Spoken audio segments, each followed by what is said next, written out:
The government's not putting a good message out there that it's support. It's said they're always saying they support the troops, but when you come back and your veterans benefits barely cover your education, if it does at all, it's not really putting any weight behind those words. They paint the picture perfect at the beginning, but then once you've done your time and everything, like, we don't know you.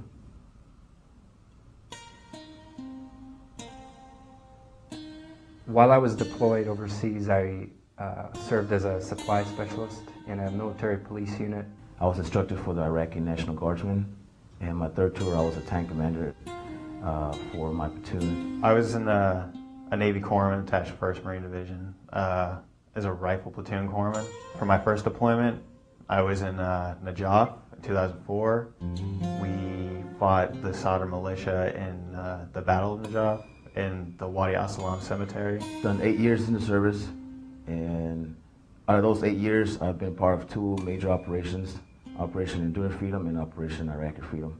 I actually spent about 6 months in southern Iraq, moved up to Mosul for about a month and a half, and then the last 4 months were spent in the Diyala province north of Aqaba. When I enlisted, I was under the impression that my college would be paid for, that I would have nothing to worry about. I was just told you're going to pretty much get your whole school paid for. The current GI Bill is inadequate. It hasn't kept up with the cost of living or the cost of tuition or the cost of books. Well, what I'm given in the GI Bill every month is about $650. Working, commuting to school, commuting to work, I mean, you still need to pay for your meals, you still need to pay for electricity. GI Bill doesn't cover my entire education. I mean, I'm in debt right now. It's a little different now. I have to look at things different, maybe not go to the schools that I want to because I can't afford it.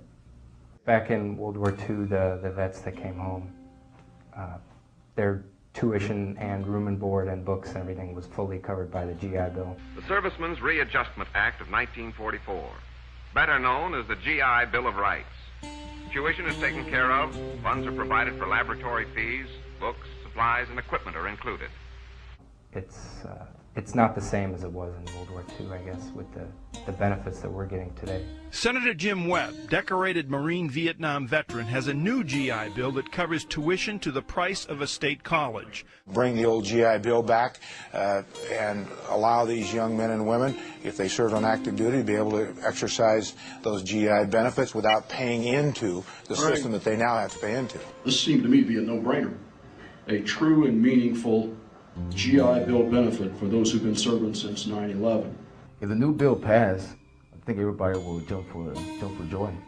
It'll provide the people like me and veterans that are coming home, and soldiers and sailors, Marines and airmen that are going overseas. It gives them peace of mind. You'll see more veterans making a better life for themselves. If the new bill passed and I got the education that I could out of it, then I could do pretty much anything, however high my aspirations are in life. You answered the call when it came, took up arms for your country's sake, and fought to the limit of your ability.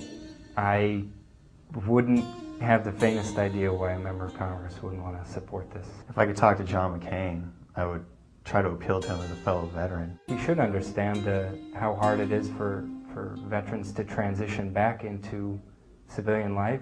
He should put himself on our shoes, a veteran himself, and then make the right choice.